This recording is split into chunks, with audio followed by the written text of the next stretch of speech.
Hello दोस्तों, कैसे हैं? उम्मीद करते हैं अच्छे ही होंगे। तो पिछले 2 शिफ्टों का पेपर हम हल नहीं करा पाए, उसके साथ कुछ हमारा पर्सनल इशू था, लेकिन आज फिर आपके सामने हाजिर हुए हैं। यूपीपी 30 अगस्त जो आज हुआ फर्स्ट शिफ्ट का मैथ का सॉल्यूशन लेकर, फर्स्ट शिफ्ट के मैथ के एकदम ऑथेंटिक सॉल्यूशन को लेकर आपके सामने हम आए हैं। एक एक सवाल पर हम चर्चा करेंगे और एकदम गंभीरता के साथ उनके कॉन्सेप्टों पर भी हम चर्चा करेंगे। बस आपको ध्यान से सुनना है इस चीजों को और अपने क्वेश्चन को टिक मारते हुए चलना है कि हमारा कौन सा सही है कौन सा गलत है, और इस तरह की गलती दोबारा ना होने पाए। तो आइए देर न करते हुए दोस्तों हम शुरुआत करते हैं। सबसे पहला क्वेश्चन जो मैथ का था वो किस प्रकार था, आइए इस पर हम चर्चा करते हैं। दोस्तों सबसे पहला मैथ का सवाल था, ये सवाल है मिल गया। कह रहा है एक वस्तु का मुद्रित मूल्य उसके क्रय मूल्य से 40% अधिक है।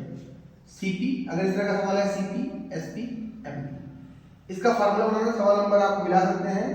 38 नंबर शिफ्ट का सवाल है, बाकी आप अपना ध्यान देख लीजिएगा। कह रहा है एक वस्तु का अंकित मूल्य इससे 40% अधिक है, तो आप इस चीज को 2-3 तरीके से लगा सकते हैं। 40% अधिक है तो 100 मानकर 140 बना सकते हैं, या फ्रैक्शन से लगाकर 40% का आप 2/5 बना लीजिए इसको काट कर। तो ये आपके ऊपर डिपेंड करता है कैसे लगाएंगे। 5 से 7 हो गया, वो आपके ऊपर तरह तरह के सवाल है। कह रहा है आप कितने परसेंट की छूट दे, कितने परसेंट की छूट देगा, छूट देगा तब बेचेगा कि उसे 12% का लाभ हो, तो 12% का लाभ हो कितने बेचेगा, 112 बेचेगा। तो अब 140 की चीज है, छूट की बात कर रहा है, 112 बेच रहे, कितने की हानि होगी मेरे दोस्तों? तो आप कहेंगे 28 का छूट देगा, किस में देगा? 140 में देगा, क्योंकि छूट एक छोटा सा बात आपको बताते हैं यहाँ पर। अगर हम छूट की बात करेंगे तो छूट हमेशा अंकित मूल्य पर मिलता है, और प्रॉफिट या लॉस की बात करेगा तो हमेशा किस पर होता है? सीपी पर होता है। इसको ध्यान रखना है। तो 28 की छूट 140 पर, तो 100 पर कितना हो जाएगा? इसको फिल कर लीजिए। 14 दूनी 28, 20%। अगर आपने 20% टिक मारा है तो आपका ये 100% सवाल सही है मेरे दोस्तों। तो ऑप्शन आपका था 15%, 18%, 20%, 21%। तो जिस दोस्त ने पीडीएफ को भेजा है उसका 20% लगाया है, उसका 100% सवाल सही है। इसको भी दिमाग में नोट करना है आपको, ठीक है? सवाल नंबर दूसरे पर चलते हैं। दूसरा सवाल क्या कह रहा है, इसको हम देख लेते हैं। कह रहा है एक वस्तु 1700 रुपए में बेचने पर एक दुकानदार को 15% की हानि होती है। यदि वह 20% का लाभ प्राप्त करना चाहे तो कितने रुपए में बेचना होगा? ये तो बहुत सिंपल सवाल। 1700 रुपए विक्रय मूल्य है और 15% की हानि होगी, कितने बेचेगा मेरे दोस्तों? 85 बेचेगा, और उसे 20% का लाभ शेयर कितने बेचेगा? 120 बेचेगा। 17 एक कम 17 17 बचे 85, और 5 से काटेंगे 5 दूनी 10, 20, 12 दूनी 24, तो कितने बेचेगा मेरे दोस्तों? 24 में बेचेगा। ये बहुत सिंपल सवाल है, बहुत बार एग्जाम में इस कॉन्सेप्ट पर सवाल आया हुआ है। आगे सवाल देखिए क्या कह रहा है, सवाल नंबर 40। मेरे दोस्तों सवाल नंबर 40 कह रहा है एक वस्तु, एक पुस्तक को 10% हानि पर बेचता है। यदि वह इससे 1080 अधिक पर बेचे तो उसे 10% का लाभ होगा। तो इसमें सिंपल सा कॉन्सेप्ट यूज होता है, प्रॉफिट एंड लॉस का डिफरेंस जो होता है हमेशा सेलिंग प्राइस के डिफरेंस के बराबर होता है। तो डायरेक्टली इसको हम कर सकते हैं। तो सवाल क्या है, 15% की हानि होती है यदि वह इतने अधिक बिकती है। इसको लगा के दिखा देते एक बार। 100 है, 10% की हानि पर बेचेगा, कितने बेचेगा? 90% की हानि पर बेचेगा। अगर इसे 1080 अधिक बेचे तो उसे 10% का लाभ होगा, कितने बेचेगा? 110 में बेचेगा। तो पुस्तक की कीमत क्या होगी? 180 यहाँ पर निश्चित राशि है, 90, 110, 20 ज्यादा हो गया, और क्रय मूल्य का 2 से गुणा कर दो, 0 0 कट जाएगा, 2 से काटो 2 5 10 और 2 चौके 8, तो कितना हो जाएगा? 5400 रुपये हो जाएगा। तो इस सवाल का कितना हो जाएगा? 5400 रुपये हो जाएगा। डायरेक्टली लगाते हैं, कैसे लगाते? सीधे लगाते 1080 और 10 माइनस 10 प्लस 10 का अंतर 20 गुणे 100 करते हैं। जो हमने लिख कर लगाया है उसको हम डायरेक्टली इस तरह कर सकते थे, आप इसको देख लीजिए, ठीक है? चलिए सवाल नंबर 41 क्या कह रहा है, देखिए एक परीक्षा में 8 छात्रों द्वारा प्राप्त अंकों का औसत इतना है। यदि 9 छात्रों का औसत इतना हो तो 17 छात्रों का औसत अंक क्या होगा? तो योग निकाल लो, 8 छात्रों का औसत है तो 8 छात्रों का योग निकाल लो। 8 गुणे 5 1, इसको मिलेंगे से लगा सकते हैं, लेकिन इस तरह लगाएंगे। 8 1 का 8, 8 5 40, एक अंक लगेंगे। 9 छात्रों का औसत, तो योग निकाल लेंगे, क्योंकि औसत बराबर क्या होता है, पदों का योग बटे पदों की संख्या। एवरेज बराबर क्या होता है, योग बटे संख्या। योग निकालना है, औसत की संख्या से गुणा कर देंगे। 9/72 की 2 हासिल है 7, 9 6 54 54 7 61 जोड़ लेंगे, 8 2 10 2 6 4 10 1 11, 9 7 कितना हो जाएगा, 9 7 हो जाएगा। तो 17 का अगर योग कितना है तो एवरेज कितना हो जाएगा, तो 112 बटे कितना हो जाएगा मेरे दोस्तों 17। हल कर लेंगे, कहीं जल्दी से हो सकते 8 2 10 6 4 10 यहाँ पर देखिए इतना आएगा, तो 17 छक्का कितना हो जाएगा, 102 हो जाएगा। 6 देखिए थोड़ी सी गलती हो गई थी, तो 17 छक्का 102 हो जाएगा। ठीक है, तो इसका औसत हो जाएगा। ठीक है, इसको इस तरह से लगा लेंगे। ठीक है दोस्तों, ठीक है, आइए चलिए अगला सवाल भी औसत का है। क्या कह रहा है, 7 क्रमागत पूर्णांकों का औसत 126 है। तो सबसे छोटी संख्या 7 क्रमागत पूर्णांकों का औसत 126 है। मेरे दोस्तों 7 संख्याएं 1 2 3 4 5 6 7, तो औसत मतलब बीच का होता है कितना, 126 है। अब सबसे छोटा पूछ रहा है, लगातार है, तो ये कितना होगा, 126 है 125 होगा, ये कितना होगा 124 होगा, ये कितना होगा 130 होगा। तो छोटा पूछा कितना हो जाएगा 130, और बड़ा पूछता है सर निकाल लेते बड़ा, तो वो छोटा सवाल था। तो हमारा उत्तर कितना हो जाएगा, 123 सवाल था। इसमें तो कुछ लगाना ही नहीं था। अगर आपका कॉन्सेप्ट क्लियर है तो आप इसको बहुत इजीली लगा सकते हैं। ठीक है दोस्तों, तो बहुत आसान सवाल है। सवाल नंबर 42 का। सवाल नंबर 43 क्या कह रहा है, देखिए मेरे दोस्तों, दूध और पानी का अनुपात, मिल्क एंड वाटर का अनुपात है 3 अनुपात 4। कह रहे हैं 10 लीटर दूध मिलाते हैं और 10 लीटर पानी समान मात्रा में मिला रहे हैं, तो 4 से 5 हो गया। 10 इसको मिलाया 10 इसको मिलाया, मतलब जितना इसको मिलाया उतना इसको भी मिलाया, तो समान मात्रा में बढ़ेगा। तो 3 से 4 हो गया, 4 से 5 हो गया। तो यहाँ 1 बढ़ रहा है, लेकिन सवाल में कितना बढ़ रहा है, 10। तो 10 बढ़ रहा है, सवाल में यहाँ कितना बढ़ रहा है, 1। तो हमसे पूछ रहा है दूध की मिश्रण की प्रारंभिक मात्रा, मिश्रण की प्रारंभिक मात्रा हमसे पूछ रहा है मेरे दोस्तों। मिश्रण की प्रारंभिक मात्रा थी कितनी, 4 दिन 7, तो कितना लीटर थी, 70 लीटर थी। अगर वर्तमान में पूछता तो 5 4 9, क्योंकि 10 10 बढ़ा है तो 20 बढ़ जाता है, तो 5 4 9 90 हो जाता है। ठीक है, इसको इस तरफ लगा सकते हैं, 70 सही है हमारा। देखिए क्या सवाल है, समझ में आ रहा है ना आप लोग को। बहुत ही इजी सवाल है, बहुत ही आसान सवाल है, बहुत कॉम्प्लिकेटेड सवाल नहीं देते। सही बन रहा है, सही। कह रहा ए और बी 2 भारी स्टील है, बी को ए के शीर्ष पर रखा जाता है, तो वजन 60% बढ़ जाता है। तो वजन 100 था मान लेते हैं, तो 60 बढ़ेगा कितना हो जाएगा, 160 हो जाएगा। तो कितने की कमी होगी, 60 की कमी होगी। कितने से कमी होगी, 160, तो 100 में कितना हो जाएगा। तो इसको इस तरह कर लेंगे, 2 3 6 2 8 16, 4 से काटेंगे, 4 2 8 4 2 8 4 2 4 45 25 75 बटे 2, तो कितने परसेंट की आ जाएगी कमी, 37% कमी कर देंगे। तो इस सवाल का हमारा उत्तर 37% हो जाएगा। ठीक है, बहुत आसान सवाल है, आप पढ़ने सवाल लगा सकते हैं। एक परसेंटेज का सवाल था, कॉन्सेप्चुअल सवाल बिल्कुल नहीं था, एकदम इजी सवाल था। टाइप 1 टाइप 2 की सवाल है। कह रहा साधारण ब्याज पर 20 वर्षों में दोगुनी हो जाती है। दर पूछ रहा है, डायरेक्टली फार्मूला लगेगा, आरटी बराबर पढ़ाया है हमने इसको भी, m-1। हमसे दर पूछ रहा है कि, हाँ दर ही पूछ रहा है मेरे दोस्तों। टाइम कितना दिया है, 20 साल। 4 गुना होगा, 4 का नहीं, 4 में से दिया कितना होगा, 300 हो जाएगा। 4 गुना होगा तो 20 वर्षों में, तो ठीक तो है मेरे दोस्तों। 15% रेट कितना हो जाएगा, 15% हो जाएगा। ठीक है, तो इसको इस तरह 15% लगा लेंगे। सवाल नंबर 46 क्या कह रहा है, कह रहा है 10% की छूट देने पर 8% का लाभ प्राप्त होता है, तो क्रय मूल्य अंतिम मूल्य से कितना ज्यादा है। इसके लिए देख सीधे आपको हमने सीपी और एमपी में एक लेसन पढ़ाया है। सीपी पर छूट देंगे तो 90 हो जाएगा, और इस पर लाभ या हानि कराएंगे तो 108 हो जाएगा। तो 90 है 108, तो 100 18 किस पर 90 है, तो 100 में कितना, 0 0 बढ़ जाएगा, 9 2 18, सीधे सीधे 20% का लाभ हो जाएगा। ये बहुत इंपॉर्टेंट सवाल है, बहुत एग्जाम में सवाल इसका कॉन्सेप्ट पूछता है।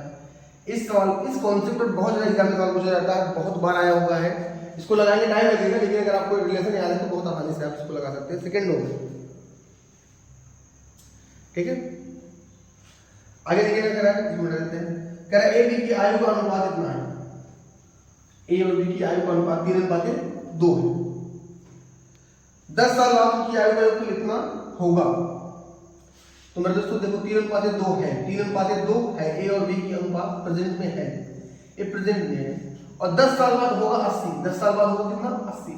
तो 10 साल बाद इसका भी एक बढ़ेगा, बी का बढ़ेगा, तो 10 साल 20 साल कम कर दो कितना हो जाएगा 60 कम हो जाएगा। तो 3 2 5 का मान कितना हो गया 60, तो 5 का मान कितना हो गया 60। अब पूछ किस तरह है, तो उनकी वर्तमान आयु क्रमशः है, तो 3 का मान निकालो, 2 का मान निकालो, 5 लगाएंगे 12, 3 36 और 12 2 24, तो वर्तमान आयु का इस तरह जाएगा। ये सवाल भी एज का है, बहुत आसान सवाल है, कॉन्सेप्चुअल सवाल होते हैं इस तरह के और बहुत आसानी से लग भी जाते हैं। ठीक है, आइए चलते हैं दूसरे सवाल पर। आप इन सवालों को देखकर लगा सकते हैं, बहुत कठिन नहीं होते। आगे सवाल क्या कर रहा है मेरे दोस्तों, देखिए चक्रवृद्धि ब्याज का सवाल है, किस्त का सवाल है। कह रहा है एक डॉक्टर 3,825 रुपये उधार लेता है और 2 समान वार्षिक किस्तों में पैसा वापस कर देता है। यदि चक्रवृद्धि ब्याज की दर तो प्रत्येक किस्त का मूल्य क्या होगा।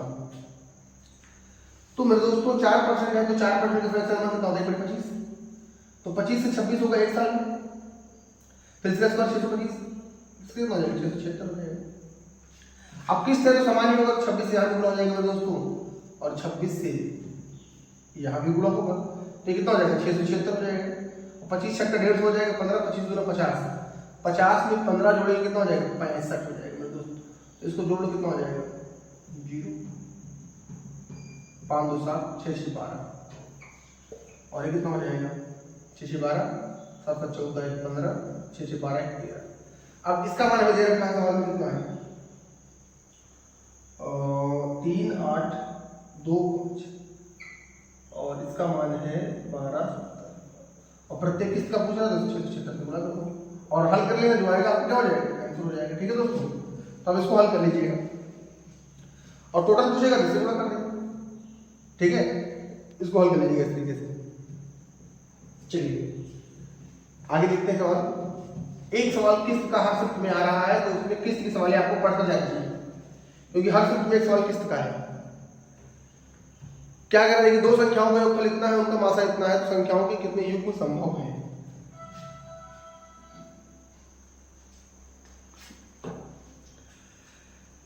फोन आ गया है,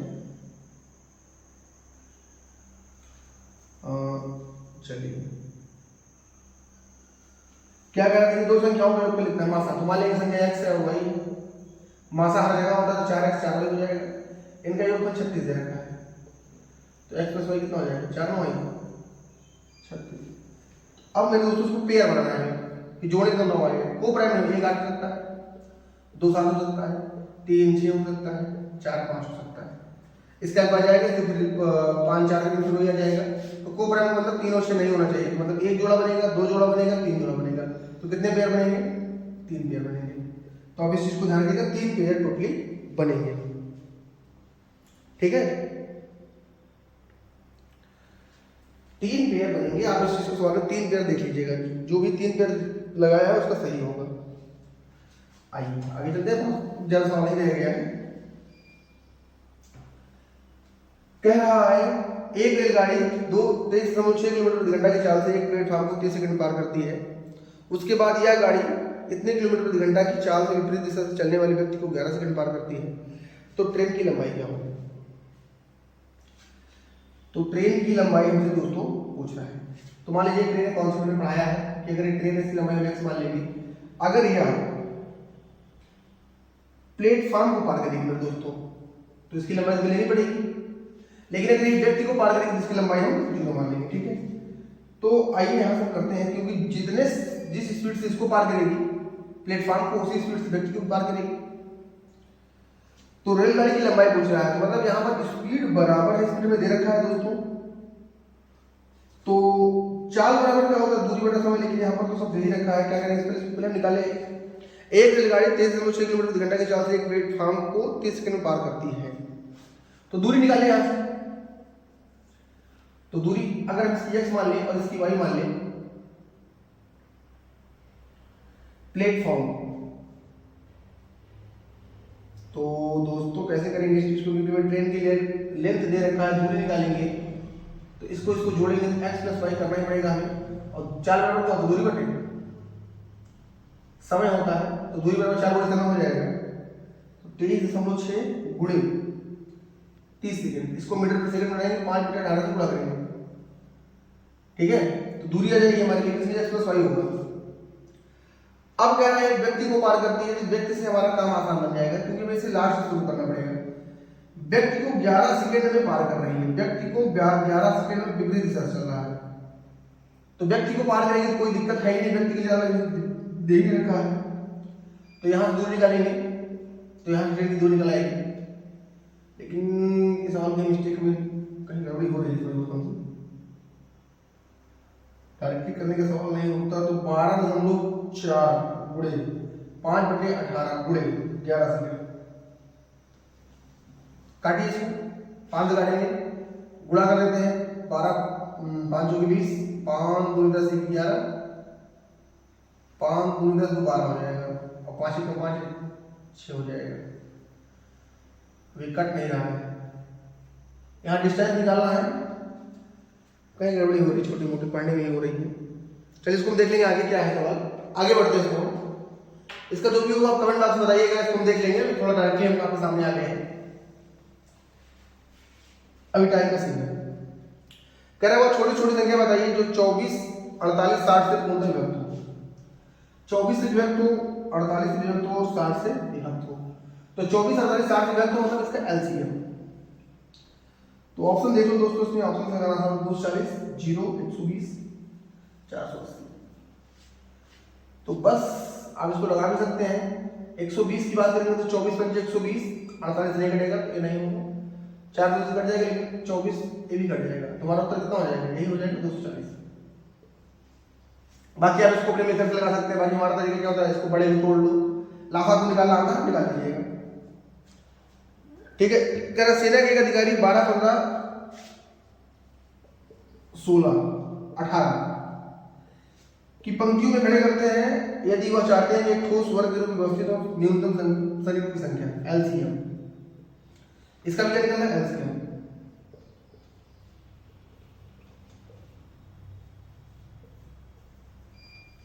इसका भी एलसीएम निकालिएगा और वर्ग बनाने का प्रयास करिएगा। इसमें किसी का देखिए, इसका एलसीएम निकालिए, निकाल लेते हैं, निकाल के ध्यान 18 को तोड़ेंगे 2 गुणे 3 गुणे 6, 3 3 का 16 लाना है, 2 यहाँ पर पहले से ही है तो 8 से गुणा करता हूँ, ठीक है। 15 लाना है, 3 से गुणा करता हूँ, 5 गुणा करता हूँ, 12 3 14 है इसमें, तो 8 5 40 और 3 3 का 9 2 18, तो 18 8। अब देखिए यही समझने वाली बात होती है दोस्तों, थोड़ा पूरा करके दिखाते हैं, क्योंकि हमें इसको वर्ग बनाना है। तो 2 गुणे 2 गुणे 2 और गुणे, देखिए आप पहले 18 लाया, 16 लाया, 5 से गुणा कर देंगे 15 भी आ जाएगा, और 4 तो बहुत सारा है।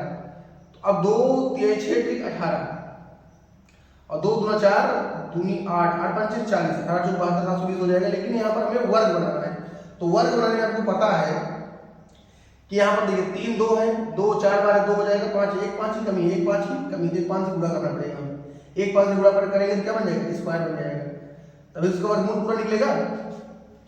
तो अब जो भी करिए उसे 5 से गुणा कर देंगे, तो 5 25 3 50 100, यहाँ 100 हो गया था, और 2 3 6 कहीं गड़बड़ी हुई है, 5 25 25 2 50 50 2 100, 2 3 6 2 3 6 6 6 36, तो कितना हो जाएगा 36 हमारे सवाल का उत्तर हो जाएगा, ठीक है।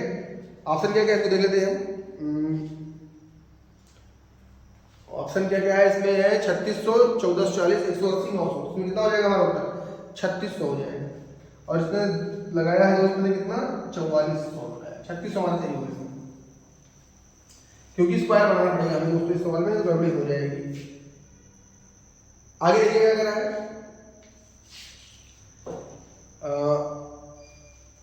तो ट्रेन की गति पूछ रहा है हमसे, कह रहा है एक ट्रेन 6 किलोमीटर प्रति घंटा की चाल से और 5 किलोमीटर प्रति घंटा की चाल से समान दिशा में चल रहे 2 पुरुषों को 6 सेकंड और 10 सेकंड में पार कर लेते हैं। ट्रेन की गति विपरीत दिशा में चल रहे हैं, तो ट्रेन अगर ऐसी चल रही है तो एक पुरुष यहाँ पर यह है, इसकी चाल 6 किलोमीटर प्रति घंटा है, और दूसरा है M2, इसकी 5 किलोमीटर प्रति घंटा है।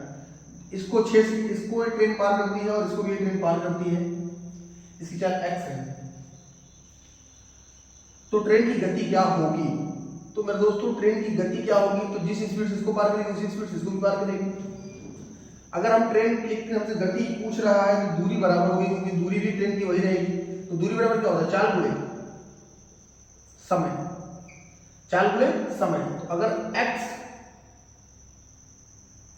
अब देखिए यहाँ पर विपरीत दिशा में चलेंगे 40 जुड़ जाएंगे, x प्लस 6 और इसको कितने देर पार करेंगे 11 सेकंड में, तो 5/18 से गुणा भी करना पड़ेगा और गुणे 6 भी करना पड़ेगा, और बराबर x प्लस 5 और गुणे 5/18, इसको कितनी देर पार करें 10 सेकंड में, तो 5/18 कट जाएगा, यहाँ 10 2 3 6 2 5 10, 3x प्लस 6 3 18 हो जाएगा, 5x हो जाएगा प्लस 5 25 हो जाएगा मेरे दोस्तों। कहीं गलती हो रही है फिर क्या, 2 + 11 सेकंड, 11 सेकंड है यहाँ पर 11 सेकंड, सॉरी गलती होगी, यहाँ 11 सेकंड है, थोड़ी मिस्टेक देखिए, 11 है, तो 11x हो जाएगा प्लस 11 66 हो जाएगा, 10x हो जाएगा और 10 बचे 50 हो जाएगा, ये इधर जाएगा 11x में 10x बचेगा। अभी भी कहीं गलती हो रही है क्योंकि माइनस में कैसे आ रहा है, माइनस में आना ही नहीं चाहिए। एक ट्रेन 6 किलोमीटर प्रति घंटा की चाल से चल रही है और समान दिशा है, समान दिशा, देखिए सवाल ना पढ़ने के जमाने से इसको फिर से करते हैं, समान दिशा, समान दिशा में जाएंगे चालें घट जाएंगी, समान दिशा में जाएंगे चालें, अगर S1 है S2 है, समान दिशा में जाएंगे चालें, S1 माइनस S2 हो जाता है, और ये विपरीत होता है तो S1 प्लस S2 हो जाता है। देखिए छोटी छोटी गलती हो सकती है भाई, किसी से हो सकती है, हमसे हुई, तो x माइनस कितना हो जाएगा 6 और गुणे 11 बराबर, डायरेक्टली करते हैं हम, x माइनस 5 और गुणे 10, 11x माइनस 11 6 66, 5x माइनस 50, इधर जाएंगे कितना हो जाएगा x और माइनस 50 प्लस 66, x पॉइंट कितना आ जाएगा 16 आ जाएगा, तो चाल कितनी हो जाएगी 16 किलोमीटर प्रति घंटा हो जाएगी। देखिए सवाल कितना आसान था, लेकिन हमने इसको नहीं पढ़ा तो सवाल हमारी क्या गलत हो गई। ऑप्शन में क्या है 20 17 16 18, तो हमारा उत्तर कितना हो जाएगा 16 किलोमीटर प्रति घंटा हो जाएगा। ठीक है दोस्तों, इसको देख लीजिएगा कितना आसान, समान दिशा में जाएंगे चालें घट जाएंगी, विपरीत दिशा में जाएंगे चालें जुड़ जाएंगी, ये कॉन्सेप्ट होता है, नहीं पता होगा तो सवाल लगाना मुश्किल हो जाता है हमारे लिए। आगे अगर कुछ मजदूर एक काम को 150 दिनों में पूरा कर लेते हैं, लेकिन 15 मजदूर की अनुपस्थिति होने के कारण 165 दिनों में पूरा करते हैं, तो प्रारंभ में कितने मजदूर थे, मान लेंगे प्रारंभ में कितने मजदूर थे, कितने दिनों में पूरा करते हैं, इसको 150 दिनों में पूरा करते हैं, लेकिन 15 मजदूर चले जाएंगे कितने हो जाएंगे x माइनस 15 हो जाएंगे, और ये काम कितने दिन पूरा हो रहा है 165 दिन पूरा हो रहा है। काटो मेरे दोस्तों, 15 से काटेंगे, 15 1 15 15 1 15, 10x 11x माइनस 165 हो जाएगा। अब ये उधर जाएगा तो माइनस x हो जाएगा बराबर माइनस 165, और माइनस प्लस कर जाएगा तो x बराबर कितना आ जाएगा 165। तो प्रारंभ में कितने मजदूर थे, तो 165 मजदूर थे। इस सवाल को तो लगा सकते हैं, ठीक है, देख लीजिए इसको, देखिए सवाल ही आपके लिए, हम इन्हें हल करके एक बार आकर देख डायरेक्टली आपके सामने आ गए हैं, तो जो कहीं थोड़ा बहुत होगा उसको देख लीजिएगा, बाकी गलत होने के चांस तो नहीं। क्या करें, देखिए a और b 10 दिनों में कर सकते हैं, b और c 15 दिनों में कर सकते हैं, a और b 10 दिनों में, b और c 15 दिनों में, a और c 12 दिनों में, तो कटने वाली राशि कितनी हो जाएगी दोस्तों 60 हो जाएगी, 10 छंग 60 15 16 60 12 5 60। तो इस तरह के सवाल लगाते हैं, सबको जोड़ेंगे तो 2 2 बार आ जाएगा, क्योंकि हमसे पूछ रहा है a plus b plus c मिलकर कितने दिन करेंगे, तो 6 4 10 5 15, 7 2 15 बटे कितना हो जाएगा, तो 60 काम है, और 15 बटे 2 के हिसाब से करेंगे तो कितना दिन लगेगा, 15 चौका 60, 4 गुने 8 दिन लगेगा दोस्तों। ठीक है, चाहते हैं सवालों को पहले हल कर लेते हैं, उसके बाद आपके सामने आते हैं, लेकिन हमने कहा ठीक है डायरेक्टली लगाते हैं, तो आप इसको देखते रहिए। बात दूसरा सवाल बचे दोस्तों, अभी पूरा सवाल मुझे लगता है खत्म ही हो गया है, एक सवाल और है उसको देखते हैं। एक सवाल और है, छूट रहा था वो, कह रहा है ए बी को 10% वार्षिक दर से 30,000 रुपये उधार देता है, 5 साल के बाद बी बकाया राशि निपटाने के लिए 40,000 रुपये और एक घड़ी लौटाता है, तो घड़ी का मूल्य पूछ रहा है। बहुत आसान सवाल है, देखिए आप कुछ भी लेंगे उसको वापस करेंगे, और जो आप देते हैं वो मूलधन होता है, जो लौटाते हैं वो अमाउंट होता है, और जो लौटा क्या रहा है वो 40,000 रुपये दे रहा है और एक घड़ी दे रहा है, तो घड़ी कीमत मुझे पूछ रहा है, लेता कितना है 30,000। तो दोस्तों ने पढ़ा है SI बराबर क्या होता है, RET की डायरेक्टली करने का तरीका, तो 10% है, 5 साल में कितना हो जाएगा, 50% हो जाएगा। तो मूलधन यहाँ पर 10% 100 मानेंगे, मूलधन 100 हो गया, और निकालना है मिल सकता है तो 150 पूरा कर देंगे। 0 0 कट जाएगा, 15 दिया 45। तो 45,000 लौटा था, लेकिन लौटा कितना रहा, 40,000 प्लस और एक घड़ी। तो 40,000 कट जाएगा तो घड़ी की कीमत कितनी हो जाएगी मेरे दोस्तों, सीधे सीधे 5,000 हो जाएगी। तो घड़ी कितने की थी, 5,000 की। बहुत आसान सवाल है। तो इस तरह से हमने पूरा का पूरा सवाल लगाने का प्रयास किया है। डीआई के सवाल भी हम आपके सामने लेकर आते हैं, लेकिन टाइम नहीं था। चित्र कैसे बनाए, बाकी उसका उत्तर हम डायरेक्टली बता देते हैं आपको, उसको देख लीजिएगा। और वीडियो अगर आपको अच्छी लगे तो लाइक शेयर और सब्सक्राइब करिए, जिससे अपना भी छोटा परिवार बड़ा हो थोड़ा। फिर हम कल आएंगे आपके सामने और क्वेश्चनों को डिस्कस करेंगे। पहले मैथ के कर लें, धीरे धीरे आपको रीजनिंग के भी हम आपको ब्रीफ सॉल्यूशन देते रहेंगे मेरे दोस्तों, ताकि आप हमारा टाइम सपोर्ट करते रहिए। ठीक है, फिर मिलेंगे नेक्स्ट क्लास में नेक्स्ट वीडियो के साथ। तब तक के लिए धन्यवाद।